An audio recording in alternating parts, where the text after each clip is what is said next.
तो शुरू करते हैं इस पहली वाली किताब का सबसे कठिन लेसन। ये लेसन थोड़ा सा ज़्यादा कठिन रहेगा बच्चों, ध्यान से इसको पढ़ोगे तभी ये याद होगा। तो शुरू के कुछ पेज थ्योरी के हैं जिनको मैं आपको इस प्रकार से वीडियो बनाकर समझा रहा हूँ, ठीक है। विद्युत धारा का चुंबकीय प्रभाव। किसी चालक तार से धारा प्रवाहित करने पर गतिमान आवेशों के कारण चालक के चारों ओर चुंबकीय क्षेत्र उत्पन्न होता है। इस घटना को ही विद्युत धारा का चुंबकीय प्रभाव कहते हैं। एक वायर है, उसमें धारा प्रवाहित करोगे तो उसके चारों ओर चुंबकीय क्षेत्र बन जाएगा, वो तार चुंबक की तरह कार्य करने लग जाएगा और ये है विद्युत धारा का चुंबकीय प्रभाव। देखो सुनो भाई, साथ के साथ में इस लेसन को याद करना। जैसा मैंने स्टार्टिंग में बोला है, पहली किताब का सबसे कठिन लेसन है। ओरस्टेड का प्रयोग। एक चालक तार AB को धारा नियंत्रक, कुंजी तथा सेल से जोड़कर इसके समांतर एक चुंबकीय सुई को रख देते हैं।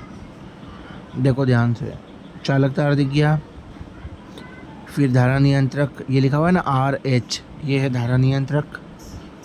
इसका मतलब होता है धारा को नियंत्रित करने वाला, धारा को कम ज़्यादा करने वाला।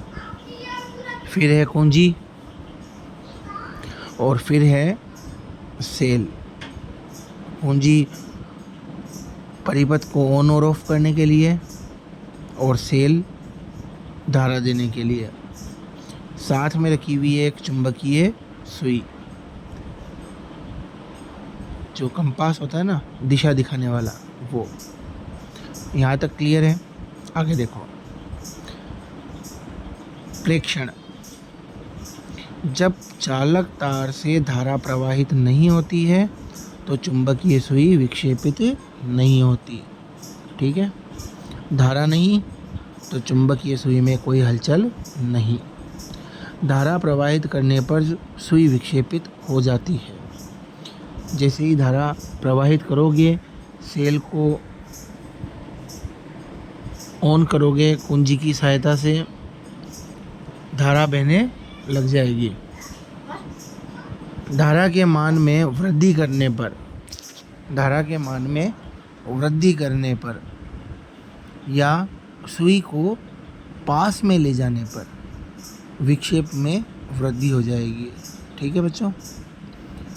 फिर देखो, प्रवाहित धारा की दिशा बदलने पर विक्षेप की दिशा भी बदल जाएगी।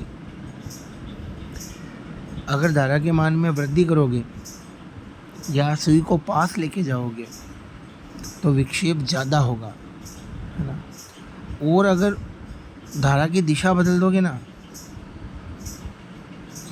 तो विक्षेप की भी दिशा बदल जाएगी। जैसे पहले अगर सुई वामाव्रत घूम रही थी तो सुई दक्षिणाव्रत घूम जाएगी। अब निष्कर्ष देखो। किसी चालक में धारा प्रवाहित करने पर चुंबकीय क्षेत्र उत्पन्न होता है। कैसे पता चला अपने को ये? क्योंकि जब धारा नहीं थी तो चुंबकीय सुई विक्षेपित नहीं हुई। अब चुंबकीय सुई विक्षेपित कब होगी? जब आसपास कोई चुंबकीय क्षेत्र होगा। तो जैसे ही धारा प्रवाहित करी ना तो सुई क्या हुई? विक्षेपित हुई। यानी धारा प्रवाहित करने पर क्या उत्पन्न हुआ? चुंबकीय क्षेत्र। धारा के मान में वृद्धि करने पर चुंबकीय क्षेत्र की प्रबलता में वृद्धि होती है। अब ये कैसे पता चला अपने को? जैसे ही आपने धारा के मान में वृद्धि करी ना, वैसे ही सुई ज़्यादा विक्षेपित हुई। अब सुई ज़्यादा विक्षेपित कब होगी? जब चुंबकीय क्षेत्र का मान ज़्यादा होगा। यानी धारा के मान में वृद्धि करोगे तो चुंबकीय क्षेत्र के मान में भी वृद्धि होगी।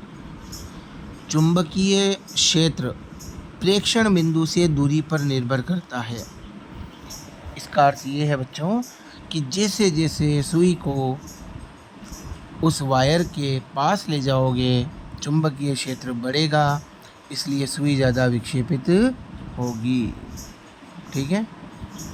लास्ट, चुंबकीय क्षेत्र की दिशा धारा की दिशा पर निर्भर करती है।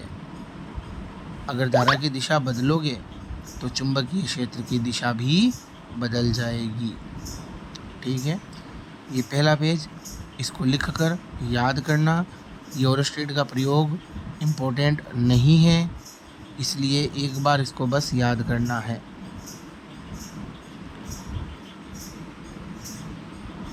चुंबकीय बल, चुंबकीय क्षेत्र के द्वारा गतिमान आवेश पर लगने वाले बल को चुंबकीय बल कहते हैं। तो देखो हमने लिखा एफ बी, बी का मतलब होता है बेटा चुंबकीय क्षेत्र, एफ का मतलब हो गया बल, तो ये हो गया चुंबकीय बल बराबर क्यू वी बी। तो समझो क्यू यानी आवेश, वी यानी वेग, तो ये हो गया गतिमान आवेश। क्यू वी क्या हो गया? गतिमान आवेश। साथ में है बी, बी का मतलब हो गया चुंबकीय क्षेत्र, बी का मतलब चुंबकीय क्षेत्र। ये सूत्र इतना ज़रूरी है इस लेसन में, ये कम से कम 20 बार काम में आएगा। ठीक है।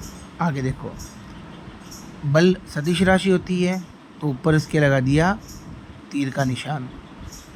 क्यू अदिश है, ठीक है, इसको ऐसे रख दिया। वेग सदिश है, ऊपर लगा दिया तीर का निशान। बी सदिश है, ऊपर लगा दिया तीर का निशान। बीच में दोनों के आ गया क्रॉस। क्रॉस इसलिए आया है क्योंकि दो सदिशों को गुणा करने पर सदिश प्राप्त हुआ है। तो ये कौन सा गुणनफल हो गया? सदिश। और सदिश में क्या आता है? क्रॉस। अब देखो एफ बी सदिश बराबर Q V B sine theta. तो बच्चों ये साइन थीटा कहाँ से आया? क्रॉस को जब हटाएंगे तो यहाँ पर आ जाएगा साइन थीटा वी व बी के बीच का कोण है। ये इम्पोर्टेंट लाइन है भाई। अब देखो चुंबकीय बल कब अधिकतम होगा और कब न्यूनतम होगा? जब थीटा होगा ना बेटा 90 डिग्री, तो साइन 90 कितना हो जाएगा? 1। उस समय चुंबकीय बल हो जाएगा अधिकतम, है ना। और जब थीटा होगा ना बेटा 0 डिग्री या 180 डिग्री, उस समय साइन 0 या साइन 180 क्या हो जाएगा? 0। उस समय चुंबकीय बल हो जाएगा न्यूनतम। कोई दिक्कत नहीं यहाँ तक? आगे चलते हैं। चुंबकीय क्षेत्र किसी गतिमान आवेश पर लगने वाला चुंबकीय बल ही चुंबकीय क्षेत्र कहलाता है। इसको थोड़ा सा हम करेक्ट करेंगे, गलत लिखा हुआ है। किसी एकांक गतिमान आवेश पर, है ना, करेक्ट कर लेना। इसे चुंबकीय क्षेत्र की प्रबलता या चुंबकीय प्रेरण भी कहते हैं। ठीक है। ये सदिश राशि होती है। इसका मात्रक होता है newton second upon coulomb metre. ठीक है। जिसे टेस्ला कहते हैं। तो आपको सिर्फ याद करना है टेस्ला। तो क्या परिभाषा होगी बच्चों? किसी एकांक गतिमान आवेश पर लगने वाला चुंबकीय बल ही चुंबकीय क्षेत्र है। इसे चुंबकीय क्षेत्र की प्रबलता या चुंबकीय प्रेरण भी कहते हैं। ये सदिश राशि होती है। इसका मात्रक टेस्ला होता है। और एक टेस्ला में कितने गाउस? 10 की घात 4 गाउस। ये लाइन याद करना, आगे काम में आएगी। अब एफ बी बराबर क्या था? क्यू वी बी, है ना। तो बी बराबर क्या हो जाएगा? F B upon Q V. अब Q की जगह रख दो 1 कूलाम, V की जगह रख दो 1 मीटर प्रति सेकेंड, तो एफ बी किसके बराबर हो जाएगा? B के। यानी चुंबकीय क्षेत्र ही चुंबकीय बल हो जाएगा, चुंबकीय बल ही चुंबकीय क्षेत्र हो जाएगा। किस कंडीशन में हो जाएगा? जब आवेश 1 कूलाम हो और वो 1 मीटर प्रति सेकंड के वेग से चल रहा हो। ठीक है, अब आगे देखते हैं। टॉपिक है बेटा लोरेंज बल। माना कोई आवेश Q विद्युत क्षेत्र E व चुंबकीय क्षेत्र B के प्रभाव में गति कर रहा है, तो उस पर विद्युत बल और चुंबकीय बल दोनों कार्यरत होंगे, है ना भाई। आवेश विद्युत क्षेत्र में भी है, चुंबकीय क्षेत्र में भी है, तो उस पर विद्युत बल भी है और चुंबकीय बल भी है। इन बलों को संयुक्त रूप से कहते हैं लोरेंज बल।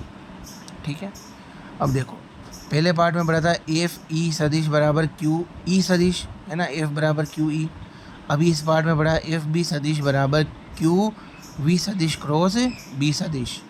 लोरेंज बल हो जाएगा एफ एल सदिश बराबर एफ ई सदिश प्लस एफ बी सदिश, दोनों को आपस में जोड़ दो। ठीक है, ये है लोरेंज बल। अब आगे बायो सावर्ट नियम है, जो एक इम्पोर्टेंट टॉपिक है, वो भी मैं आपको कल इसी प्रकार से करवाऊँगा। फिर देखो ये भी थ्योरी वाले पॉइंट है, ये भी थ्योरी है, ये सब थ्योरी वाले पॉइंट है, तो मैं आपको इसी प्रकार से वीडियो बनाकर ये थ्योरी वाले पॉइंट समझा दूंगा। पढ़ते जाओ, मेहनत करते जाओ और डरो मत। और व्यू लगातार कम हो रहे हैं, मतलब तुम देख नहीं रहे हो वीडियो सब जने। अच्छे से मेहनत करो बेटा।